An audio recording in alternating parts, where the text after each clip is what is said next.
नमस्कार दोस्तों, आप सभी का स्वागत है मेरे YouTube channel the IGA show पे। और मैं आज आपके लिए एक बहुत इम्पॉर्टेंट और एक ऐसा टॉपिक लाया हूँ जिसकी चर्चा कोई नहीं करता है। ऐसा टॉपिक, हाँ, आपको लगेगा कि ऐसा कौन सा टॉपिक लिया है, लेकिन हाँ, आपको थोड़ी देर बाद जब आप पूरी देखेंगे तो आपको समझ में ये टॉपिक वाकई में डिफरेंट है और बहुत नीडेड है। आप लोगों ने हार्दिक पांड्या का केस सुना होगा। ऐसे बहुत सारे केस सुने होंगे जहाँ पे डिवोर्स होता है और एलिमनी मोटी सी मांगी जाती है, लेकिन फीमेल को मिलती कुछ भी नहीं है। तो वो कैसे प्लानिंग करी जाती है, कैसे उस चीज़ को एग्जीक्यूट किया जाता है, उसको हम कहते हैं प्राइवेट फैमिली ट्रस्ट।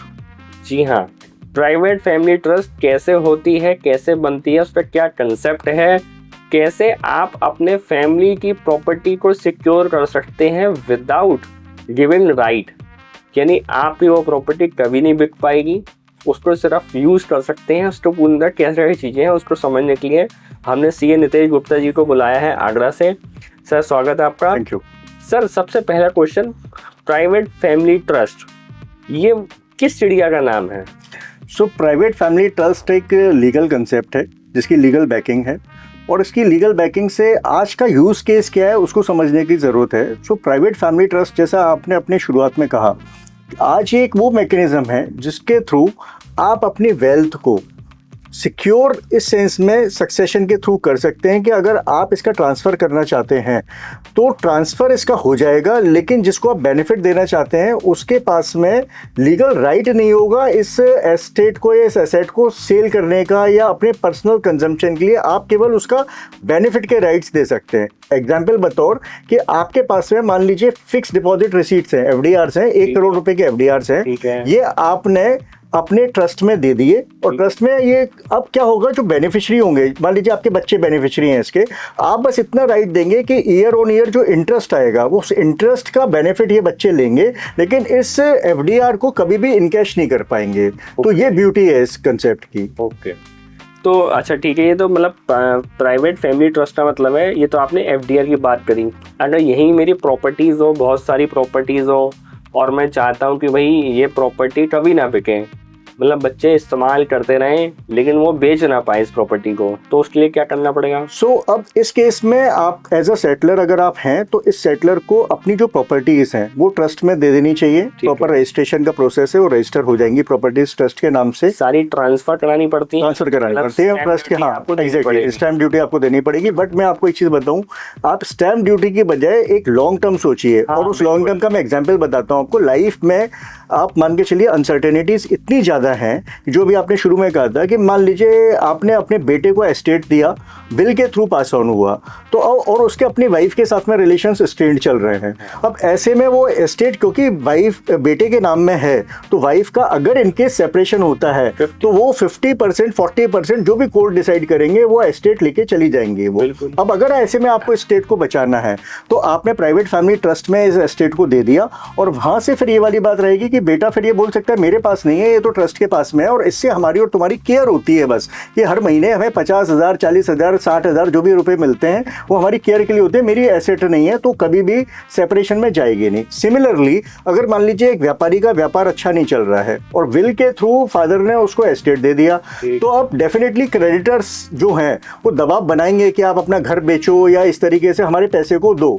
लेकिन अगर यही एस्टेट अगर ट्रस्ट में होगी तो बेच ही नहीं सकता, केवल वो बेनिफिट ले सकता है उसका।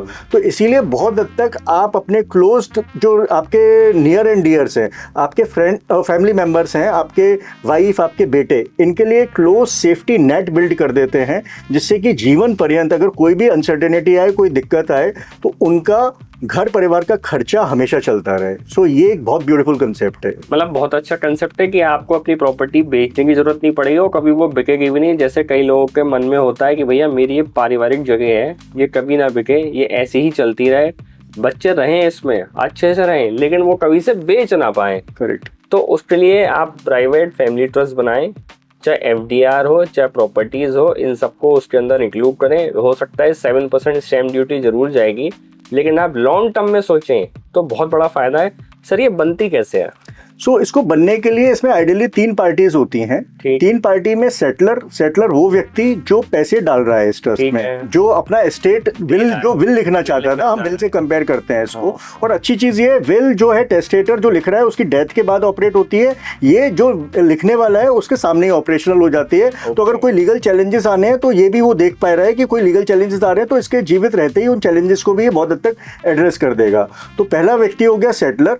दूसरा जो इसमें एक हमें ट्रस्टी चाहिए। ट्रस्टी आप एक तरीके से मान के चलिए इसकी चीफ एडमिनिस्ट्रेटिव ऑफिसर है, जो टेस्टेटर के विश हैं कि इसको इतना पैसा दे दिया जाएगा, इस बिटिया को इसकी शादी पे इतना पैसा दे दिया जाएगा, मेरे नाती को जो है जब वो अपनी हायर एजुकेशन होंगी उसमें इतना पैसा। तो ये ट्रस्टी जो है वो चीफ एडमिनिस्ट्रेटिव ऑफिसर है जो सारे विशेस को कंप्लीट करेगा। और थर्ड पर्सन होते हैं बेनिफिशियरी, जिनके बेनिफिट के लिए इस काम को किया जाता है। तो 3 पार्टीज हैं इसमें, मतलब एक देने वाला, एक उसको मैनेज करने वाला और एक उसका बेनिफिट लेने वाला। 3 जने इसमें हैं। प्राइवेट ट्रस्ट अगर बनाना चाहते हैं तो आपको 3 लोग चाहिए। और जो नॉर्मल ट्रस्ट बनती है वही कंसेप्ट है इसे बनाने का भी। तो नॉर्मल ट्रस्ट जो है वो चैरिटेबल ट्रस्ट होते हैं। हाँ जी। तो चैरिटेबल ट्रस्ट में आपको इनकम टैक्स के एग्जेम्पशंस वगैरह मिलते हैं। यहाँ पे ऐसा नहीं है, क्योंकि एक इंपॉर्टेंट चीज और मैं आपको बताऊं, यहाँ पे आप इन्वेस्टमेंट्स के अलावा आप अगर बिजनेस करना चाहते हैं तो इस ट्रस्ट में आप बिजनेस भी अपना कर सकते हैं। अच्छा, जी, वेरी गुड। तो बिजनेस भी किया जा सकता है इस ट्रस्ट में। तो वो परिवार के हित के लिए बिजनेस भी चल रहा है, इन्वेस्टमेंट से भी इनकम आ रही है। सो ये टूल उस तरीके का है। हो सकता है। तो प्राइवेट ट्रस्ट आपने बता दिया, बहुत अच्छा कंसेप्ट है और आजकल सब बहुत सारे लोग बना भी रहे हैं। बहुत बड़ी बड़ी स्टेट्स जिनके पास 5-5 हज़ार करोड़ रुपए की प्रॉपर्टीज़ हैं, जिनके यहाँ जिन्हें डाउट होता है कि आने वाले टाइम में उनके बेटा उनकी बहू क्या करेंगे, या कुछ भी, मतलब फैमिली कुछ अनसर्टेन होती है, कहीं पे भी कैसे भी कुछ भी हो सकता है। जैसे अभी हमने एक किस्सा सुना था कि अखबार में हम लोग पढ़ते हैं कि भाई उसने शादी करी ही सिर्फ थी पैसों के लिए। थोड़े टाइम बाद, बस 1-2 महीने बाद ही उसने डिवोर्स का केस फाइल कर दिया और उसके एस्टेट पे 50% हिस्सा मांग लिया, जो कि नॉर्मल से ही आजकल हो गई है। कहीं भी कहना चाहिए बिजनेस सा हो गया ये तो अब। तो उससे बचाव के लिए आपको ये कंसेप्ट बहुत अच्छा है, आप इसे अप्लाई कर सकते हैं।